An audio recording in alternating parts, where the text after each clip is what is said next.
Look at the Dubai Marina from the water. The coastal skyscrapers reflect the sunlight in a continuous wall of glass.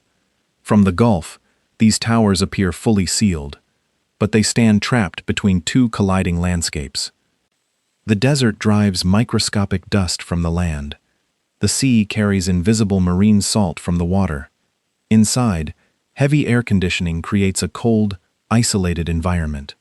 At first, the evidence of this collision looks harmless. You might notice a dirty joint or a stain beneath a balcony. But what if that visible mark is not just surface dirt?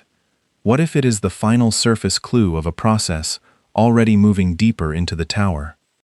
For the first few hours of the day, the problem seems purely cosmetic. Rope access technicians and gondolas drop down the facades of these high-rises. Water runs down the glass, wiping away the sand. Squeegees erase the environmental burden of the last 24 hours. By mid-morning, the reflections return. The tower appears restored to architectural perfection. If you are looking at the skyline from a distance, the maintenance system works exactly as intended. But a building envelope investigator looks at the facade differently. If the desert is only leaving ordinary surface dirt on the building, cleaning should solve the issue entirely. Yet the stains do not return randomly. They repeatedly collect around the exact same sealant joints, balcony edges, and metal connections.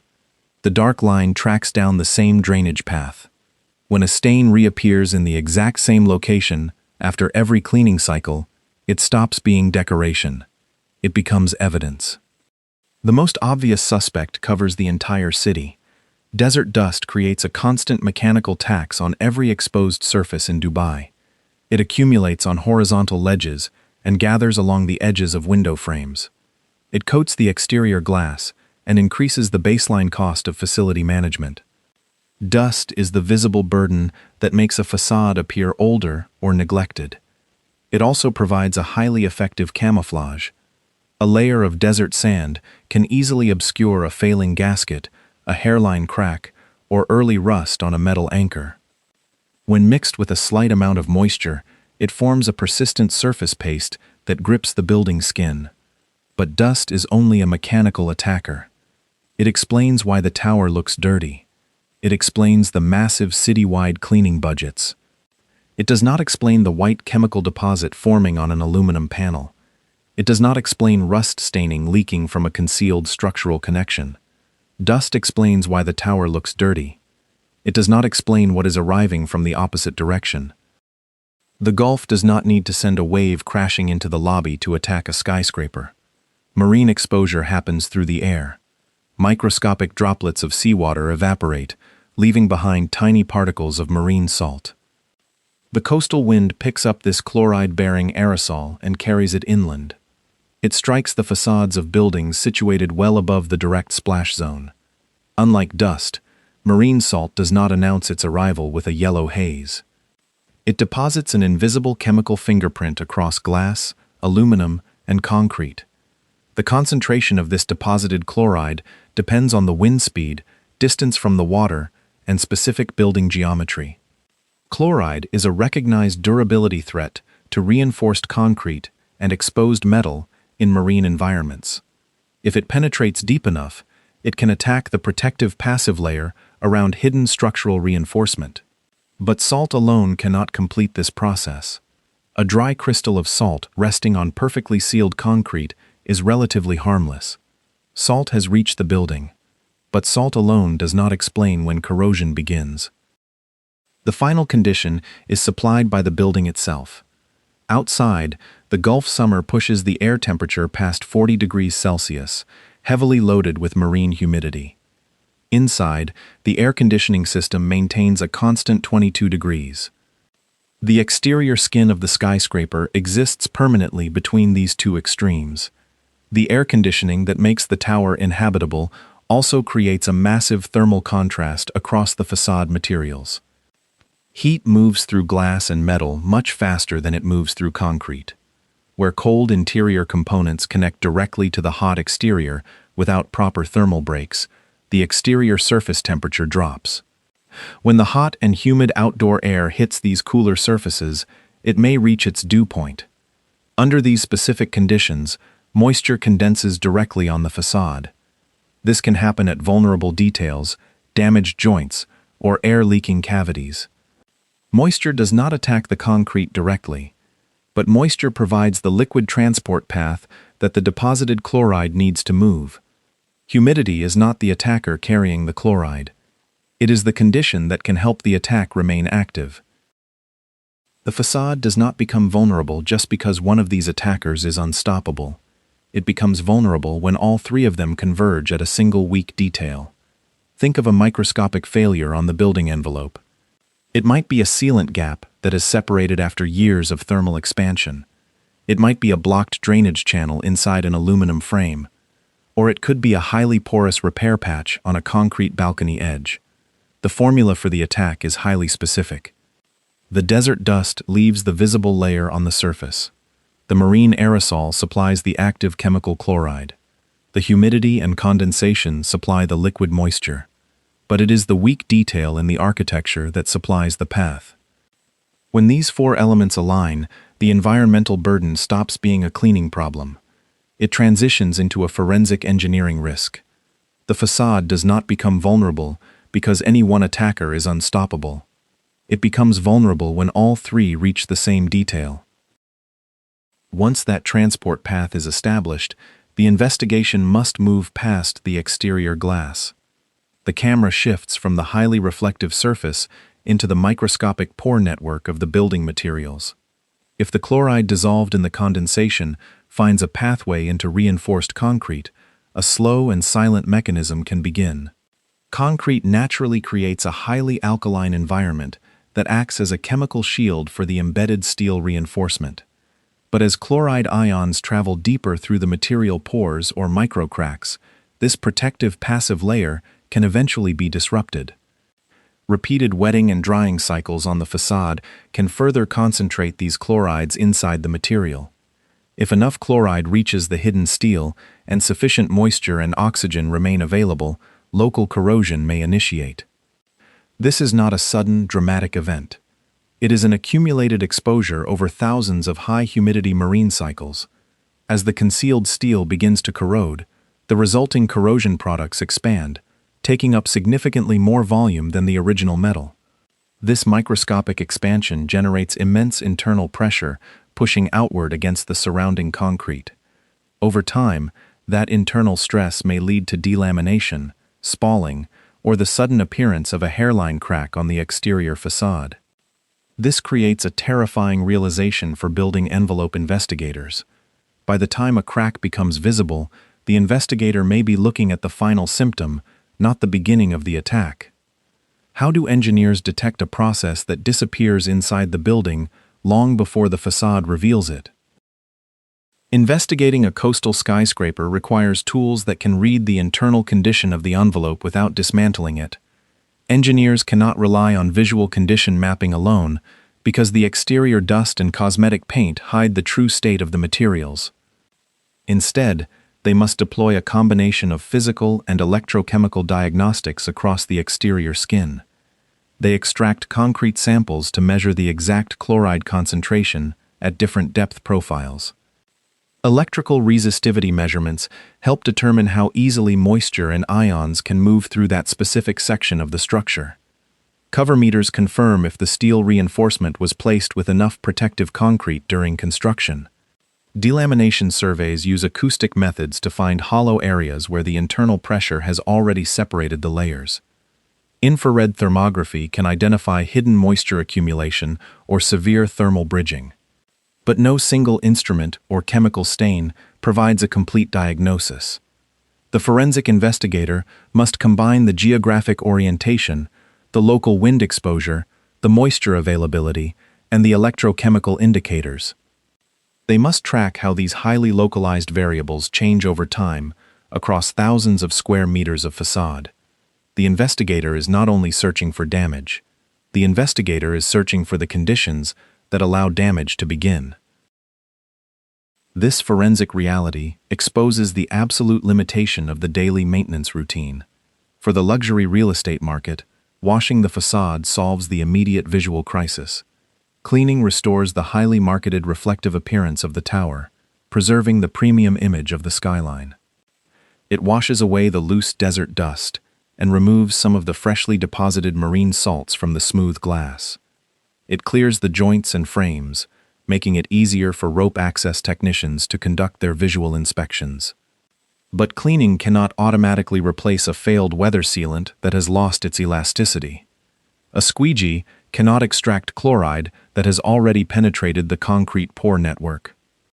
Washing the exterior cannot dry out a closed internal cavity where condensation has pooled around an anchor. It cannot restore a damaged protective coating or stop active corrosion on a concealed steel connection. It cannot repair a failed drainage path or correct a thermal bridge. The building may look perfect again before the underlying cause has been resolved. When a crew washes the exterior, they are only resetting the clock on the visual layer. They do not change the fundamental exposure of the building envelope. The cosmetic restoration provides a false sense of security for the property owners and the residents. It allows the luxury real estate market to ignore the microscopic chemical processes occurring just millimeters beneath the paint. The skyscraper maintains its marketed value, but the physical reality of the structure remains under constant environmental pressure. Cleaning removes the evidence from the surface. Repair must remove the condition that created it. The complexity of this defense is magnified because a skyscraper does not have just one type of protective skin. The tower is an assembly of completely different material systems, and each one possesses its own unique vulnerabilities. For the reinforced concrete elements, the primary durability concerns revolve around chloride ingress, adequate cover depth, and steel corrosion. But the massive curtain wall systems face a completely different set of aging mechanisms. A glass facade is not a solid, continuous barrier against the gulf. It is constructed from thousands of individual glass panels, aluminum mullions, transoms, and pressure plates. Between these hard materials are flexible gaskets and chemical sealants that must absorb continuous thermal movement every day. As these flexible components age under intense ultraviolet radiation and daily heat cycling, they can degrade, shrink, or detach. When a sealant joint fails, it introduces the risk of air leakage and direct water penetration. Internal weep holes designed to safely direct water back outside can become blocked by accumulated dust. Metal fasteners and hidden anchors that connect the glass skin to the primary concrete structure can become highly vulnerable if protective coatings fail and moisture remains trapped. Every expansion joint, every gasket, and every hidden connection ages at a slightly different rate. A skyscraper does not have one protective skin. It has thousands of joints, and every joint ages at a different rate. A single degrading gasket might seem insignificant on a tower that is 300 meters tall. But if that gasket allows moisture and chloride to reach a critical structural anchor, the scale of the problem shifts entirely. Engineers must track tens of thousands of individual components that are all breaking down on entirely separate timelines. The public timeline of a Dubai megaproject always ends on opening day. But for the facility management teams and forensic engineers, completion is not the end of the project. It is merely the beginning of an endless maintenance loop. The building was constructed once, but its facade must be actively defended for the rest of its design life. This creates a continuous cycle of intervention just to maintain the baseline condition. The rope access workers do not just clean the glass. The envelope inspectors map the visual condition of the concrete surfaces. The technicians test the suspect materials using electrical resistivity meters. The maintenance teams replace the degraded weather sealants that have permanently lost their elasticity. They repair the damaged protective coatings and treat the concrete where active chloride ingress is suspected. They replace severely corroded metal fasteners and attempt to clear the blocked internal drainage paths. They record the exact condition of the exterior skin, log the data into the facility management system, and then the cycle repeats. But while this operational loop is running, the environment never stops. The desert dust returns the very next morning. The marine salt continues to deposit invisibly across the aluminum frames. The facade materials continue to expand and contract under the extreme daily thermal cycling. The newly applied sealants immediately begin to age. The tower remains fully exposed. The skyscraper was completed once. Its facade must be defended for the rest of its life. The luxury image becomes an operating obligation. If a maintenance team treats a chemical problem as a cosmetic defect, their repair can easily become the next point of failure. Imagine a visible rust stain appearing on a concrete balcony edge. The fastest and cheapest response is to simply cover the stain with a new layer of protective paint. From the ground, the facade looks perfect again. But if the underlying concrete is already heavily contaminated with chloride, the corrosion process on the hidden steel reinforcement does not stop. The new paint simply traps the moisture and the active chemical reaction inside the wall. The exact same misdiagnosis occurs on the curtain wall. If technicians apply fresh sealant over a leaking joint without clearing the internal drainage cavity, they might seal the water inside the aluminum frame. If they patch a structural crack with an incompatible and highly porous material, they create a brand new entry path for the marine aerosol. If the repair material expands at a completely different rate than the original concrete, the thermal movement will tear the patch apart within a few summer cycles. A poor repair addresses the visible area while the corrosion continues silently at the edges. The objective is not to make the crack disappear. It is to understand why the crack appeared there. A proper intervention requires removing the contaminated material and physically severing the pathway that allowed the environment inside. This raises a critical question for the future of coastal development. Can modern engineering actually break this environmental trap? The short answer is no, but it can dramatically slow the process down. Research in Gulf marine exposure environments shows that strict material specifications can severely limit chloride ingress. Engineers now specify low permeability concrete with highly controlled water to cement ratios. They use supplementary cementitious materials like silica fume or fly ash to make the internal pore network denser and much harder for moisture to navigate.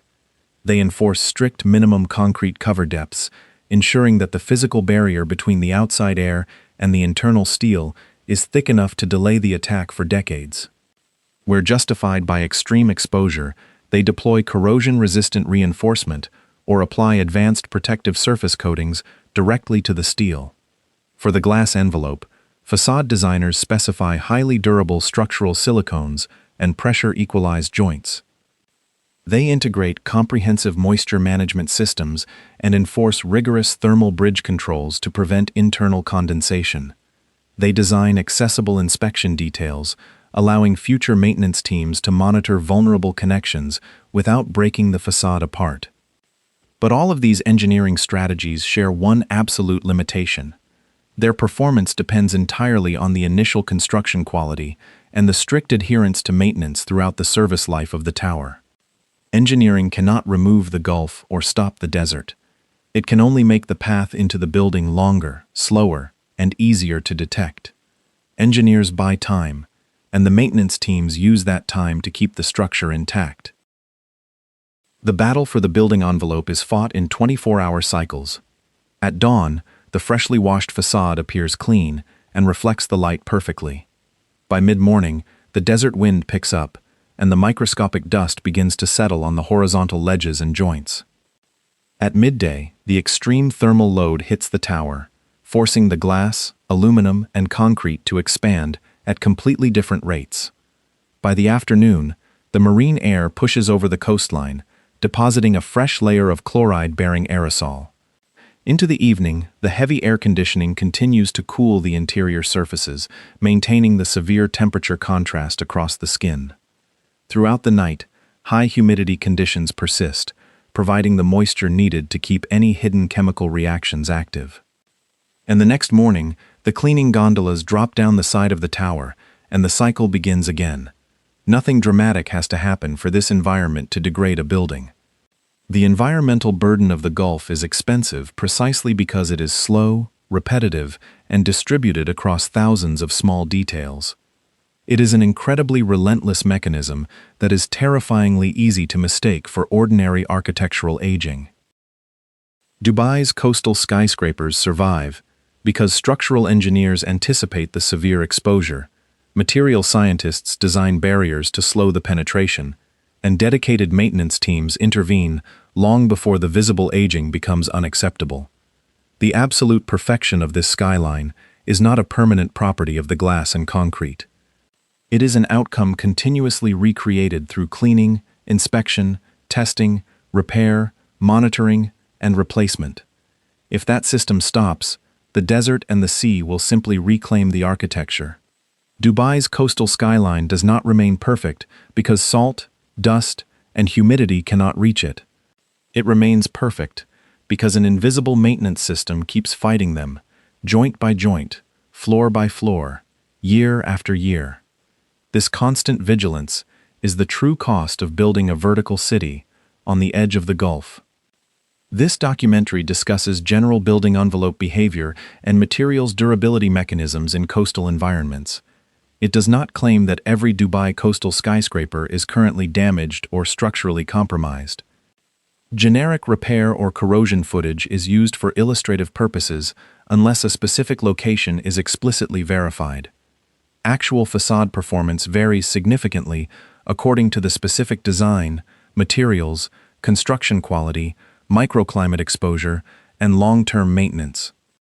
Visible staining alone does not prove active reinforcement corrosion or imminent structural danger.